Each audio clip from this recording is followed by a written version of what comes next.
দেখতে দেখতে ৪৮ দলের ফিফা বিশ্বকাপ এসে প্রায় ৮ দলে এসে দাঁড়িয়েছে। প্রায় বলছি কারণ কোয়ার্টার ফাইনালে ৮ দলের মধ্যে আমরা ৬টা দল পেয়ে গিয়েছি, বাকি দুটো নিশ্চিত হয়ে যাবে আজ রাতে। আর কয়েক ঘন্টা পরে মাঠে নামছে আর্জেন্টিনা, এবং আরেকটাও ম্যাচও আছে, সেখানে আর্জেন্টিনার প্রতিপক্ষ ঠিক হবে কলম্বিয়া না সুইজারল্যান্ড। এর আগে গত রাতে বিদায় ঘটে গেছে নেইমারের পর, ব্রাজিলের পর ক্রিশ্চিয়ানো রোনালদোর পর্তুগালে। সব কিছু নিয়ে কথা হবে আমাদের আজকের ফিফা আওয়ারে। সবাইকে স্বাগত জানাচ্ছি, আমি ফয়সাল তিতুমির। আজকে আমাদের অতিথিদের সঙ্গে একটু পরিচয় হয়নি, চলুন। আমাদের সঙ্গে আছেন জাতীয় দলের সাবেক অধিনায়ক গোলরক্ষক আশরাফুল ইসলাম রানা। রানা ভাই, স্বাগত জানাচ্ছি আপনাকে। Thank you. এবং আমাদের সঙ্গে আছেন ক্রীড়াঙ্গনেরই মানুষ, ক্রীড়ামোদী, জাতীয় ক্রীড়া পরিষদে কর্মরত মোহাম্মদ কবির খান। কবির ভাই, আপনাকেও স্বাগত জানাচ্ছি। ধন্যবাদ আপনাকে। আপনি জাতীয় ক্রীড়া পরিষদের যিনি চেয়ারম্যান, আমাদের যুব ক্রীড়া মন্ত্রণালয়ের মাননীয় প্রতিমন্ত্রীর একান্ত সচিব হিসেবে আছেন, বিসিবির কাউন্সিলর হিসেবে আছেন। এর মধ্য দিয়ে মানে আপনাকে তো তার মানে সারাদিন ছোটাছুটি করতে হয়, অফিস করতে হয়, এরপর সারা রাত খেলা। বিশ্বকাপ কেমন উপভোগ করছেন আগে বলেন। আমি খুব ভালো উপভোগ করছি, কারণ এই সব কিছুর পরেও যখন ক্লান্তি নিয়ে বাসায় ফিরি, 1 ঘন্টা একটু জাস্ট রেস্ট নিয়েই বিশ্বকাপের প্রস্তুতি খুব মানে এক মগ কফি নিয়ে বসি, বিশ্বকাপ দেখি এবং এনজয় করছি। রাইট। এখনো কি এনজয় করছেন? আপনার প্রিয় দল আছে এখনো বিশ্বকাপে? আমার প্রিয় দল ব্রাজিল। তো অ্যাকচুয়ালি ব্রাজিল কোয়ার্টার ফাইনালে যেতে পারেনি। তো এটা আসলে আমরা যারা সমর্থক সারা বিশ্বে সবার মধ্যে একটা হতাশা কাজ করেছে। আমরা যে অঘটনগুলো দেখছি, আজকেও যে অঘটন ঘটলো, অঘটনের প্রত্যাশায় আছেন আরেকটা আর্জেন্টিনা হেরে যাবে ইজিপ্টের কাছে। হ্যাঁ, একটা প্রত্যাশায় আছি। আচ্ছা, এর মধ্যে তো আপনাদের তার মানে আপনার পছন্দের দল ব্রাজিল, জি। দ্বিতীয় পছন্দের দল কি পর্তুগাল এবং রোনালদো তারাও বিদায় নিয়ে নিল? তারাও বিদায় নিয়ে নিল। আমরা একটু এই ম্যাচ নিয়ে কথা বলবো।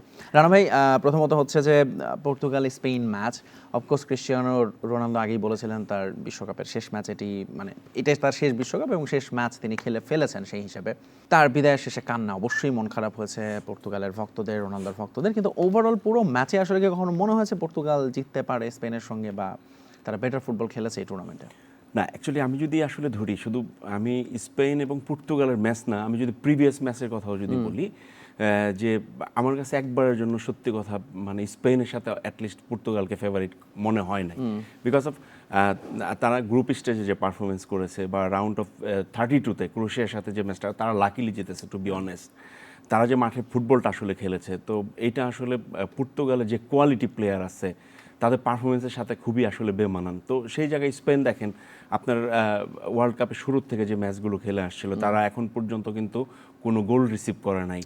তো এটা কিন্তু অনেক বড় একটা ব্যাপার যে টিমটা অ্যাটলিস্ট চ্যাম্পিয়নের পথে যাবে, বা যাদের আসলে ডিফেন্ডিং লাইন বা গোলকিপিং লাইন যদি সলিড থাকে, তো ডেফিনেটলি তাদের আত্মবিশ্বাসের জায়গা অনেক বেশি থাকে। তো আমরা যে ম্যাচটা আসলে স্পেনের সাথে যেটা পর্তুগালের দেখলাম, আসলে মানে তাদের defender to midfielder to attacking, যে ইন্টার কানেক্টিভিটি, এই জায়গাটা কিন্তু একবারই টোটালি ছিল না। লাস্টে আমার মনে হয় যে ওই ফ্রি কিকটা ব্রিলিয়ান্ট প্রেজেন্স অফ মাইন্ড পর্তুগালে, তারা যেভাবে বুদ্ধিমত্তার সাথে কুইক স্পেন ফ্রি কিক নিয়ে সেখান থেকে গোল দিয়ে দিয়েছে। ওই একটা সময় মনে হয়েছে যে পর্তুগালের ডিফেন্স ওয়াজ নট। না, আপনি যদি পুরো 90 মিনিটস গেম দেখেন ভাই, এইখানে আপনার হয়তো বা ওদের পর্তুগালের যে প্ল্যানটা ছিল, তো আপনার 90 মিনিটস কিন্তু আপনার ম্যাচটা টেনে নিয়ে গেছে কিন্তু দিয়েগো কোস্তা, গোলকিপার। সো ও 5 থেকে 6টা যে আনবিলিভেবল সেভ করেছে। একটা সেভ আছে আপনার, মনে করেন আপনার ডাবল সেভ। হ্যাঁ, প্রথমে সে মানে একদম বামে ঝাঁপ দিয়ে পড়লো, পরে আবার আরেকবার ইএমএল এর একটা তারপরে ওইটা সেভ করার পরে সাথেই আপনার বায়ানার সেভটা করলো। সো এরকম আরো 2-3টা ক্রুশিয়াল মুভমেন্টে সেভ আছে। তো আসলে যদি 90 মিনিটস আপনি যদি ধরেন, ম্যাচটা কিন্তু টেনে নিয়ে গেছে দিয়েগো কোস্তা। তো একমাত্র প্লেয়ার আপনি এই ওয়ার্ল্ড কাপে পর্তুগালের যদি টপ ক্লাস পারফরমেন্স করে থাকে, সেটা দিয়েগো কোস্তা। আদার্স কোনো ডিপার্টমেন্টের ফুটবলার কিন্তু ওইভাবে কিন্তু আলো ছড়াতে পারে নাকি? আপনি গোলরক্ষক ছিলেন নিজে বলে একটু গোলরক্ষকদের প্রতি বাড়তিটা। না, আমি আসলে না, ফেয়ারটা বললাম। আপনি দেখেন, আমরা ওয়ার্ল্ড কাপ শুরুর আগে বলছিলাম যে পর্তুগালের মিডফিল্ডার যে জোনটা আছে, এই জোনে আপনার ওয়ার্ল্ডের ক্লাস ফুটবলার আছে। তো সেই জায়গায় কি আসলে আমরা কি এই 5টা ম্যাচ দেখে ফেলছি পর্তুগালের, সেখানে কি আপনার কাছে একবারও মনে হয়েছে যে মিডফিল্ডার সলিড পারফরমেন্স করেছে? সেটা কিন্তু বলার সুযোগ নাই। পর্তুগালের কোচ কিন্তু অনেক সমালোচনা হচ্ছে রানা ভাই, স্পেশালি ধরেন গনসালো রামোস গত টুর্নামেন্টে গত ম্যাচে রাউন্ড অফ 32-তে আপনি যেটার কথা বলেন ক্রোয়েশিয়ার সঙ্গে ম্যাচ জয়ের নায়ক বলা যায়, তাকে এই পুরো ম্যাচে সে মাঠে নামালো না এবং রোনালদোকে 90 মিনিটস খেললো, কি মনে হয়? তো এইখানে আসলে কোচের প্ল্যান ছিল হয়তোবা রোনালদোর প্রতি ওনার আস্থার জায়গাটা অনেক বেশি, বাট আস্থা নাকি প্রেসার যে রোনালদোকে আসলে খেলাইতে হবে সুপারস্টার? টু বি অনেস্ট, যে এইখানে ক্রিস্টিয়ানো রোনালদোকে, যেটা আমি আমার পয়েন্ট অফ ভিউ থেকে যদি বলি, ক্রিস্টিয়ানো রোনালদোকে আপনার 90 মিনিটস আসলে খেলানোটা উচিত আমার কাছে মনে হয় যে হয় নাই। কারণ একটা প্লেয়ার দেখেন আপনার স্বাভাবিক ক্রিস্টিয়ানো রোনালদোর যে ওর গোল্ডেন টাইমটা কিন্তু ফেলে আসছে, তো এখন ওকে যদি আপনি 30 মিনিটস বা 45 মিনিটস আপনি যদি খেলান, ও আপনাকে 100%, ওকে যদি আপনি যদি একটা টাইম ডিউরেশন যদি আপনি সেট করে দেন যে আপনি 30 মিনিট খেলবেন, আপনি ওই 30 মিনিটে 100% দিবেন, তাহলে কিন্তু সেই প্লেয়ারটা 100% ওইখানে দিবে এবং সেটা দেওয়ার মতো অ্যাবিলিটি ওরা আছে। তো সেইখানে 90 মিনিট যদি খেলে তো ডেফিনেটলি আপনি 90 মিনিটস কিন্তু ওই ফ্লোটা থাকবে না। তো আপনি সেটা অবশ্য ম্যাচের ভিতরে দেখেছেন যে আমরা যে সমস্ত বলগুলোতে আপনি ক্রিস্টিয়ানোকে হেডে জাম্প করে উঠতে দেখেছি, ওই রকম ক্রস কিন্তু ম্যাচগুলোতে কিন্তু এসেছে, কিন্তু ক্রিস্টিয়ানো কিন্তু ওইভাবে কিন্তু মিট করতে পারে না। তো আমার কাছে মনে হয় যে আসলে ওনার পরিকল্পনা হয়তো বা স্পেনের সাথে ছিল যে 120 মিনিটস খেলবে বা ট্রাইব্রেকারের একটা ব্যাপার আছে, তো এই ব্যাপারটা ওনার ভিতরে থাকতে পারে, কিন্তু র্যামোসকে ইউজ করা ওনার উচিত ছিল। ইউরোপ, আমরা যদি একটু ওয়ার্ল্ড কাপের দিকে তাকাই, ইউরোপিয়ান দলগুলো ধরুন স্পেশালি পর্তুগাল, জার্মানি, ক্রোয়েশিয়া, কিন্তু আবার স্পেন, বেলজিয়াম তারা আছে এখনো ভালো করছে, বাট মনে হয় যে ইউরোপিয়ান ফুটবলের আধিপত্য কমে আসছে বিশ্ব ফুটবলে আস্তে আস্তে। হ্যাঁ, আস্তে আস্তে কমে আসছে। সো এখানে এখন লাতিন দলগুলোর সঙ্গে আফ্রিকান দল যুক্ত হয়ে গেছে এবং এটা আমাদের আরেকটু এর বিষয়, এবারের বিশ্বকাপে এই যে নতুন দলগুলা ভালো খেলছে এবং তারা ভালো এগুচ্ছে, এটা কিন্তু এবং অঘটনও ঘটছে। তো এই যে যেমন জার্মানির একটা অঘটন, এই বিষয়গুলো মানে অ্যাকচুয়ালি আসলে আমাদের ভিন্ন ভিন্নভাবে আমাদের দর্শকদেরকে, সারা বিশ্বের দর্শকদেরকে আমি মনে করি যে আনন্দ দিচ্ছে যে এই যে নতুন প্লেয়াররা আসছে। তো রাতে আরেকটা ম্যাচ ছিল, ইউএসএর ম্যাচ, যেটা নিয়ে অনেক আলোচনা হয়েছে, বালুগুনের রেড কার্ড দেয়া এবং সেখান থেকে ফিরিয়ে নেওয়া। ওভারঅল ফিফার এই এখন গ্রহণযোগ্যতা নিয়ে প্রশ্ন উঠে গেছে এবং তারপর যুক্তরাষ্ট্র যদি জিততো আমার মনে হয় এই প্রশ্ন আরও বেশি করে উঠতো, যেহেতু তারা জিতে নাই, বিদায় নিছে। সো আমার মনে হয় মানুষ সেটা ভুলে যাচ্ছে। বাট স্টিল রানা ভাই, আপনার খেলোয়াড়ি জীবনে তো নিশ্চয়ই আপনি, মানে এটা খুব সিম্পল রুল যে আপনি যদি রেড কার্ড পান পরের ম্যাচে আপনি অটোমেটিক্যালি নিষিদ্ধ, সেই সিদ্ধান্তকে ফিরিয়ে দিয়ে বালুগুনাসকে খেললেন এবং যুক্তরাষ্ট্র হেরে বিদায় নিল। কি বলবেন, এটাকে ন্যাচারাল জাস্টিস নাকি? না, অফকোর্স না। এটা আপনি দেখেন, যেটা আসলে রুলস তো সবার জন্যই সমান, তো এটা বিতর্কিত অবশ্যই। যেখানে লাস্ট ম্যাচটাতে রেড কার্ড খেলো, তো সেইখান থেকে আপনার এই ম্যাচে বেলজিয়ামের এগেনস্টে তাকে নামানোর জন্য এইখানে আমরা যে নিউজগুলো দেখলাম যে ডোনাল্ড ট্রাম্প আপনার ফিফা প্রেসিডেন্টকে ফোন দিয়েছিল, বা এটা নিয়ে কিন্তু আইনিভাবে লড়াই হয়েছে। তো বেলজিয়ামও কিন্তু প্রোটেস্ট করেছিল, তারপরে কিন্তু উইথড্র করতে হয়েছে। তো আমার কাছে মনে হয় যে এখানে কিছুটা পাওয়ার আপনার ইউটিলাইজ করা হয়েছে। তো এটা আসলে এটা সত্যি কথা বিতর্কের জন্ম দেয়। আর এইখানে আপনি যেটা বলছিলেন, যদি ইউএসএ যদি বেলজিয়ামের সাথে জিততো তাহলে এটা নিয়ে হয়তো বা আরও অনেক বড় ধরনের আলোচনা হতো। তো আসলে আমরা যেটা জানতাম বা জানি সব সময় যে ফিফা সবসময় নিজস্ব স্বকীয়তা নিয়ে কাজ করে, নিজস্ব পাওয়ার নিয়ে কাজ করে, নিজস্ব নিয়ম বা আইনের ভিত্তিতে কাজ করে, সেই জিনিসটা কিন্তু এখন আর বলার সেই সুযোগ আসলে থাকলো না। বেলজিয়াম স্পেন কেমন ম্যাচ হবে? এটা খুবই ভালো ম্যাচ হবে, তবে এটাতে মানে স্পেনের যে টোটাল যে এদের যে এই পর্যন্ত পারফরমেন্স, আমার কাছে মনে হচ্ছে স্পেন বেলজিয়ামের সাথে উইন করবে। ওকে, রানা ভাই, আপনিও স্পেনকে এগিয়ে রাখবেন বেলজিয়ামের সাথে?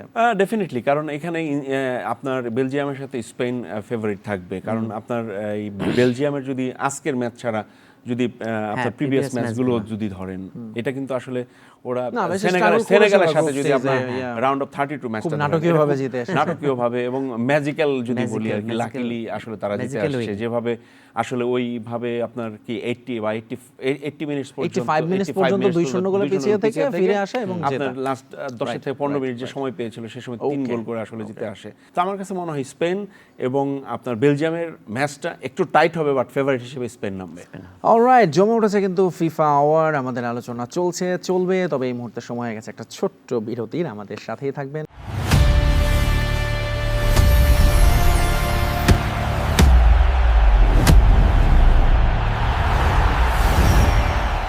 কিছুক্ষণ পরে মাঠে নামছে আর্জেন্টিনা, বিশ্ব চ্যাম্পিয়ন আর্জেন্টিনা।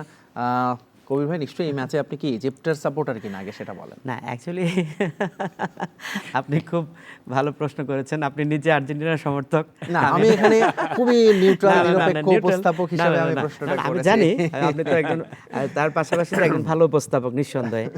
আমি আপনার অনেক প্রোগ্রামই দেখি। জি, তো জি, please। অ্যাকচুয়ালি আসলে এই আর্জেন্টিনার আর আজকের যে ম্যাচটা হবে এটা আমার কাছে মনে হচ্ছে আর কি, আমার কেন জানি না একটা অঘটন ঘটে যেতে পারে। হ্যাঁ, অবশ্যই, হ্যাঁ, অবশ্যই। এটা এটাই কেন মনে হওয়া ঘটে যেতে স্বাভাবিক, পারে রানা আমি ভাই। এটা ছোট একটা ব্যাখ্যা দিচ্ছি। সেটা হচ্ছে আর্জেন্টিনা আপনি যাই বলেন মেসি কেন্দ্রিক টিম, এত তো নিঃসন্দেহে।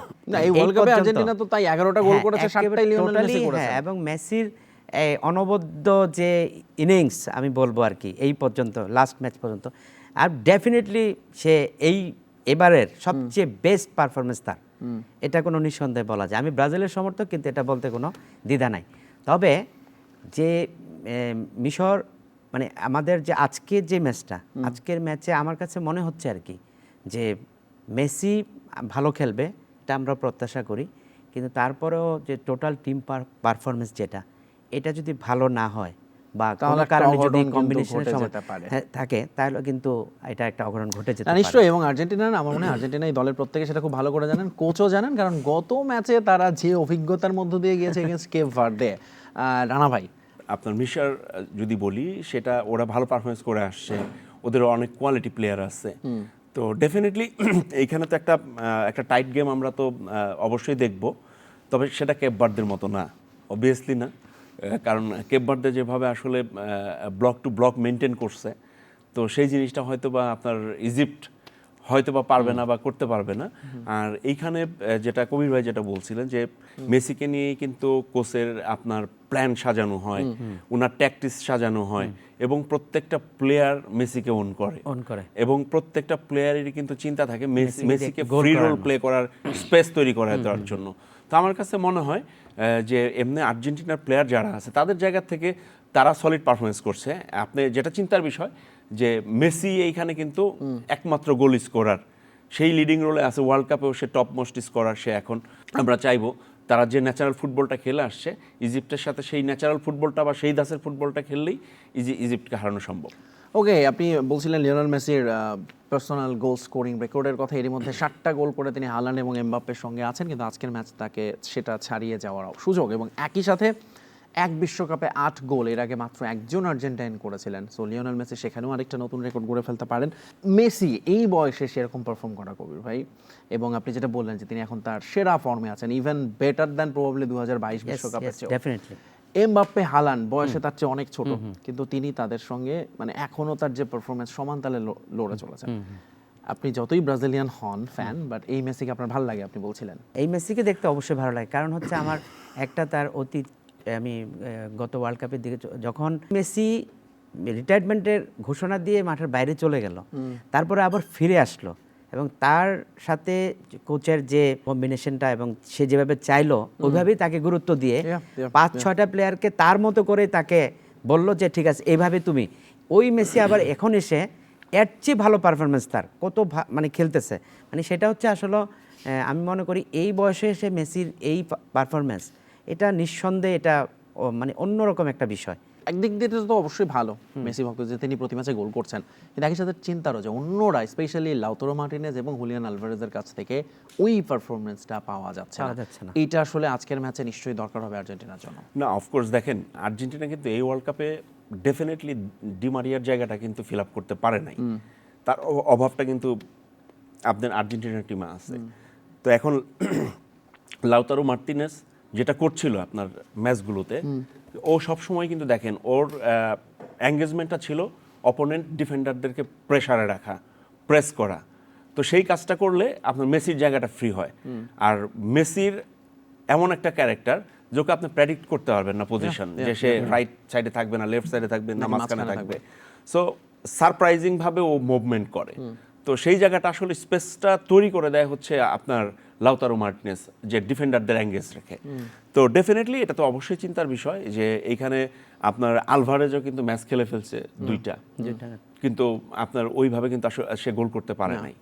তো এইগুলো আসলে চিন্তার বিষয়। যারা নাম্বার 9 রোলে বা মেইন স্ট্রাইকার রোলে খেলবে, তারা যদি গোল স্কোর না করতে পারে, তো ডেফিনেটলি আপনার চিন্তার বিষয়। আদার্স টিমগুলোর দিকেও যদি আমরা তাকাই, নিশ্চয়ই, তো স্পেশালি আপনি আর্জেন্টিনার ডিমারিয়ার অভাবের কথা বলছিলেন, সেই জায়গাটায় আমি যদি দেখি যে আলমাদাকে খেলানো হচ্ছে, কিন্তু তিনি আসলে ওই জায়গাটা তো নিশ্চয়ই পূরণ করতে পারছেন না। না না, ওইটা বলার আসলে সুযোগ নাই। আলমাদা দি মারিয়ার জায়গাটা আসলে পূরণ করতে পারে নাই সিরিয়াসলি। রাইট, আর্জেন্টিনা এবং ইজিপ্টের ম্যাচ নিয়ে আরও কথা হবে, কিন্তু আমাদের এই মুহূর্তে বিটিভির ফিফা আওয়ারের সময় হয়ে গেছে। আরও একটা বিরতির, আমাদের সঙ্গে দুজন অতিথি আছেন, তাদের নিয়ে আবারও ফিরছি একটু পরেই। আপনারা অবশ্যই আমাদের সঙ্গে থাকবেন।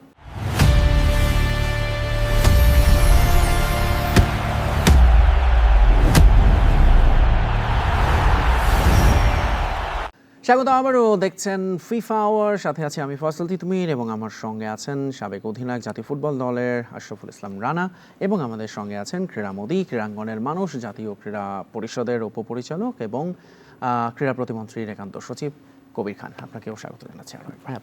আমরা কথা বলছি আর্জেন্টিনা ম্যাচ নিয়ে। আর্জেন্টিনা ইজিপ্ট, এই দুটো দল মুখোমুখি দেখা হয়েছে এর আগে দুবার। প্রথমবার একদম বিশ্বকাপেরও আগে 1928 সালের অলিম্পিকে, এবং এরপর সবশেষ দেখা হয়েছিল 2008 সালে, এবং আর্জেন্টিনা সেই ম্যাচ জিতেছিল। মো সালাহ, এই ম্যাচটা আমরা মেসিকে অনেক কথা বলছি, বাট মো সালাহরও ম্যাচ এটা। মো সালাহ বা লিওনেল মেসি, যে কারো একটা শেষ ম্যাচ হতে যাচ্ছে, এটি বিদায় নিতে হবে অবভিয়াসলি, এবং দুজনের প্রথমবার ন্যাশনাল টিমের জার্সিতে দেখা হচ্ছে। মোহাম্মদ সালাহ এবং লিওনেল মেসির ম্যাচও এটা, এবং একদিকে যেরকম মেসি তার দলের নেতা, সব কিছু করছেন, মো সালাহর দিকেও কিন্তু একইভাবে ইজিপ্ট ডিপেন্ডেন্ট থাকবে। সো এই দুজনের লড়াইটাও নিশ্চয়ই আজকে আলাদা করে, মানে থাকে না দলের, মানে খেলার ভেতরে খেলা, সেটা নিশ্চয়ই হবে এই দুজনের মধ্যে। না, অফকোর্স, কারণ আমরা যদি সালার কথা মেসির কথা যদি ধরি, দুই টিমের দুইজন সুপারস্টার, আইকনিক ক্যারেক্টার, ডেফিনেটলি ওদের প্রতি এক্সপেকটেশন কিন্তু আপনার ম্যানেজমেন্ট থেকে শুরু করে বা ওদের দেশের দর্শকদের থেকে শুরু করে সবার কিন্তু এক্সপেকটেশনটা অনেক হাই। তো অফকোর্স এইখানে মনে করেন এই মেসি খেলবে আর্জেন্টিনার, সালা খেলবে, তো সেইখানে কিন্তু একটা কম্পিটিশনের জায়গা হবে। এবং আমরা যদি বলি হয়তোবা সালারও এমনও হতে পারে যে এটা লাস্ট ওয়ার্ল্ড কাপও হতে পারে। তো ডেফিনেটলি এখানে ফাইট হবে। এখানে সালা ছাড়াও কিন্তু আরো কিছু ইম্পর্টেন্ট প্লেয়ার আছে। দুই ফ্ল্যাঙ্কে দুজন আছে, একটা হচ্ছে আশুর আর একটা হচ্ছে মারমুশ, এবং দুজনেই খুব ভালো ফর্মে আছেন। মারমুশ ভালো ফর্মে আছে, প্রবাবলি 3টা গোল করে ফেলেছেন মারমুশ, সেও কিন্তু দুর্দান্ত ফর্মে আছে, ভেরি ট্যালেন্টেড গাই। সো আমার কাছে মনে হয় তারাও কিন্তু আসলে ম্যাচের কিন্তু পার্থক্য করে দিতে পারে। তারা যদি অ্যাটাকিং থার্ডে ওইভাবে যদি আর্জেন্টিনার ডিফেন্ডারদের উপর থ্রেট তৈরি করতে পারে, তো সেই ক্ষেত্রে তারাও কিন্তু যে কোনো সময় যে কোনোভাবে স্কোর আনতে পারে। তো ওদের কোয়ালিটি আরও কিছু প্লেয়ার আছে। এই ম্যাচে তো ডেফিনেটলি আর্জেন্টিনা ফেভারিট হিসেবে নামবে। তবে আমি যদি প্রেডিক্ট করি যে 90 মিনিটসে গেম ফিনিশ হওয়ার পসিবিলিটি অনেক বেশি। আর্জেন্টিনা হয়তো 2-0 ম্যাচ জিতবে। গত ম্যাচে কেপ ভার্দের সঙ্গে তাদের একটা খুবই হাই ইন্টেন্সিটি ম্যাচ খেলতে হয়েছে। আমরা জানি যে সেখানে হাই অ্যালটিটিউড, উচ্চতা অনেক, এবং গরম প্রচণ্ড। এর মধ্যে দিয়ে 120 মিনিট খেলেছে, ইনক্লুডিং লিওনেল মেসি। সেটার একটা ফ্যাটিকনেস বা ক্লান্তি নিশ্চয়ই থাকবে প্লেয়ারদের মধ্যে। এবং এরই মধ্যে আমরা জানি নিকো গঞ্জালেজের ইনজুরি, মেদিনার ইনজুরি আছে, ক্র্যাম্প হয়েছে গত ম্যাচে, এবং ট্যাগলিয়াফিকো, মলিনা বিভিন্ন সময় টুর্নামেন্টে ইনজুরিতে পড়েছেন। সো সেইটাও নিশ্চয়ই ম্যানেজ করা এক কোচের আরেকটা বাড়তি চ্যালেঞ্জ হচ্ছে এই টুর্নামেন্টে। এত মানে ম্যাচ খেলা হচ্ছে, তো এখানে স্বাভাবিক একটা মেন্টাল ফ্যাটিক তো অবশ্যই থাকবে। তো ফিজিক্যাল ফিটনেসটা আসলে ধরে রাখাটাও টাফ। এখানে ইনজুরির ব্যাপারটা থাকবে, কারণ লম্বা সময়। তো সেই জায়গাটা আসলে ম্যানেজ করা তো ডেফিনেটলি কোচের অনেক বড় একটা চ্যালেঞ্জ। সুইজারল্যান্ড ভার্সেস কলম্বিয়া, আরেকটা লাতিন বনাম ইউরোপের লড়াই। হ্যাঁ, এটাতে আমি সুইজারল্যান্ডকে আমার কাছে মনে হচ্ছে আর কি, সুইজারল্যান্ড কলম্বিয়ার ম্যাচে। ওকে, সুইজারল্যান্ডের গুছানো খেলা এবং পরিপাটি খুব, এবং খুব টোটাল সব দিকেই, এটা ডিফেন্স, মিডফিল্ডিং, স্ট্রাইকিং সব দিকে আমার কাছে গুছানো মনে হয়েছে আর কি। ওকে, সুইজারল্যান্ডের এই দলটা আজকে কলম্বিয়ার সঙ্গে ম্যাচে তাদের স্ট্র্যাটেজি কি মনে হয়, যে তারা অ্যাটাকিং খেলবে নাকি একটু ডিফেন্সিভ অ্যাপ্রোচ? অ্যাটাকিং খেলবে আমার কাছে মনে হচ্ছে, কারণ ওরা তো ওদের কোনো লাস্ট মানে এখন আজকে যেটা যে লাস্ট নিউজে দেখলাম যে ওদের পুরোপুরিভাবে ওরা ফিট, মানে এদের আর মানে যে স্টাররা যারা আছে, যারা ভালো খেলছে এই পর্যন্ত, এদের ইনজুর না, তার মানে তারা পুরোপুরিভাবে পূর্ণ শক্তি নিয়েই মাঠে নামছে। আমার মনে হয় অ্যাটাকিং মুডেই খেলবে তারা। ওকে, একটু কলম্বিয়ার দিকে দেখাতে চাই। কলম্বিয়া এই টুর্নামেন্টে মাত্র একটা গোল হজম করেছে এখন পর্যন্ত, এবং তারা, আপনি নিশ্চয়ই পর্তুগালের সঙ্গে ম্যাচটা দেখেছেন, দুর্দান্ত খেলেছে। সেই ম্যাচেও জয় পেতে পারতো হয়তোবা। কলম্বিয়ার, আমরা যদি ফুটবলের দিকে তাকাই, লাতিন দলগুলোর মধ্যে কলম্বিয়া, ব্রাজিল, আর্জেন্টিনার বাইরে তারা বোধহয় এখন থার্ড র্যাঙ্কিংয়ে আপনাকে রাখতে হবে। দে আর প্লেইং রিয়েলি ওয়েল। না, অফকোর্স আপনি কলম্বিয়া কিন্তু তাদের অনেক ভালো ভালো প্লেয়ার আছে, স্পেশালি আমি রদ্রিগেজের কথা রদ্রিগেজ, বলতে হবে, দিয়াজ এবং লুইস আছে, সুয়ারেজ, right. দুর্দান্ত একটা তো অ্যাটাকিং ত্রয়ী। অ্যাটাকিং ত্রয়ী আছে। তো আমার কাছে এটা মনে হয় যে ওরা ওয়ার্ল্ড কাপে কিন্তু বেশ ভালো শেপে আছে ওরা। এই ম্যাচটা অনেক বেশি কম্পিটিটিভ হবে। সেই ম্যাচটা হয়তো বা মানে ট্রাইব্রেকার পর্যন্ত যাওয়ার চান্স থাকবে। তবে আমার জায়গা থেকে আমি বলবো যে আসলে কলম্বিয়া ফেভারিট থাকবে। কলম্বিয়া ফেভারিট থাকবে। ওকে, পরিসংখ্যানও সেটাই বলছে না ভাই। আমি একটা পরিসংখ্যান বলি, সেটা হচ্ছে সুইজারল্যান্ড এর আগে বিশ্বকাপের 9 বার সাউথ আমেরিকান দলগুলোর সঙ্গে মুখোমুখি হয়ে 8 বারই তারা জয়হীন থেকেছে, মাত্র একটা ম্যাচ জিততে পেরেছে, 6টা হেরেছে, 2টো ড্র করেছে।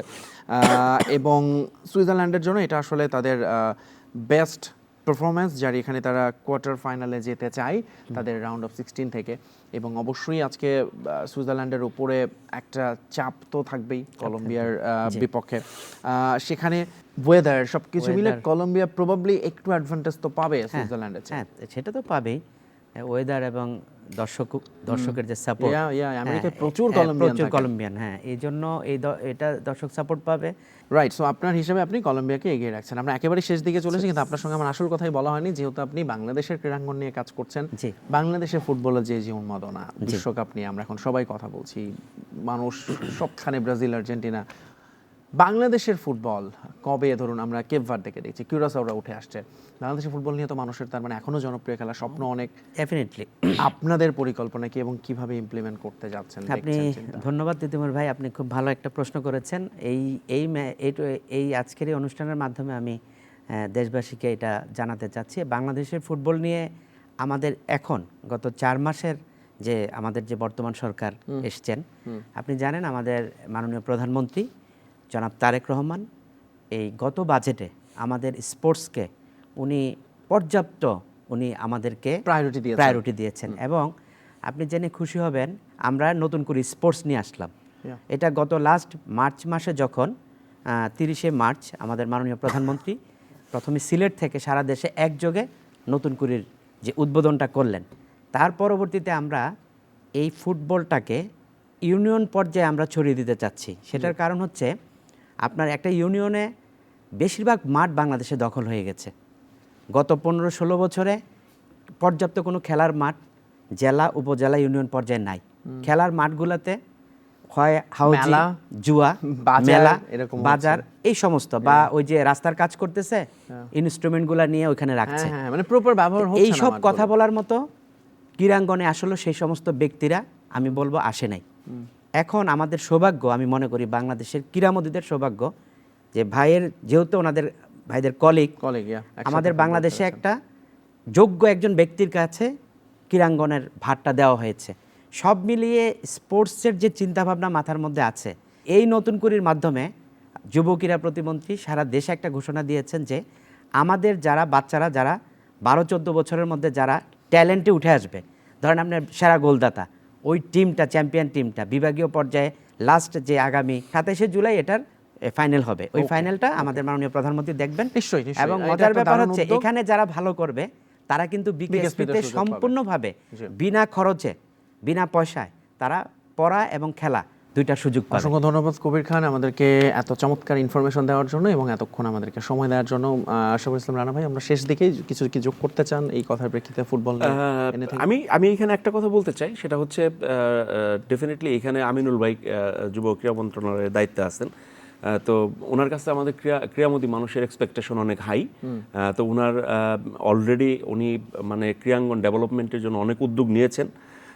তবে আমার একটা আমিনুল ভাইয়ের প্রতি একটা কথা থাকবে, সেটা হচ্ছে যে আমরা নতুন করি বা আদার্স আপনার এজ লেভেলের যে যত টুর্নামেন্ট মফস্বল এলাকাতে আমরা স্প্রেড আউট করতে পারছি বা শুরু হচ্ছে, তো এটার তো অবশ্যই একটা গোল আছে যে আমরা খেলার আয়োজন করছি, বাট ওইখানে যে ট্যালেন্ট ছেলেপেলেরা আছে তাদের যেন হারিয়ে না যায়, তাদের সিলেক্টিং প্রক্রিয়াটা যেন ঠিক থাকে, ওইখানে যোগ্য লোকগুলো যেন সিলেক্টর হিসেবে থাকে, তারা যেন ওই ট্যালেন্টগুলোকে খুঁজে নিয়ে তাদেরকে পরবর্তী ধাপে, যেটা আবাসিক ক্যাম্প হইতে পারে বা কোনো ধরনের প্রত্যেকটা জেলা লেভেলে বিকেএসপির মতো ইনস্টিটিউট হইতে পারে, তো এরকম ভাবে যেন মানে কাজটা করা হয়। আমরা এটার পাশাপাশি আপনাকে একটা ইনফরমেশন দিচ্ছি আমি, শুধু এটার জন্য যে উপজেলা স্টেডিয়াম যেগুলা আছে এবং ভবিষ্যতে যে উপজেলা স্টেডিয়ামগুলো করা হচ্ছে প্রত্যেকটা উপজেলা স্টেডিয়ামের জন্য একজন ক্রীড়া কর্মকর্তা আমরা নিয়োগ দিচ্ছি, উপজেলা ক্রীড়া কর্মকর্তা, যেটা ছিল না।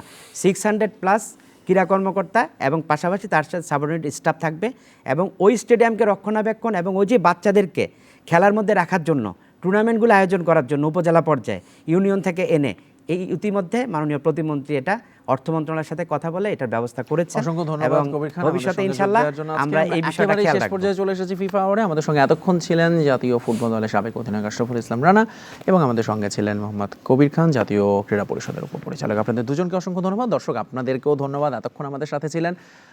বিশ্বকাপের ম্যাচগুলো সরাসরি অবশ্যই বিটিভিতে দেখবেন এবং ফিফা আওয়ারের সাথে থাকবেন। আজকের মতো বিদায় নিচ্ছি আমি ফয়সাল তিতুমির, দেখা হচ্ছে আবারও খুব শীঘ্রই, ভালো থাকবেন।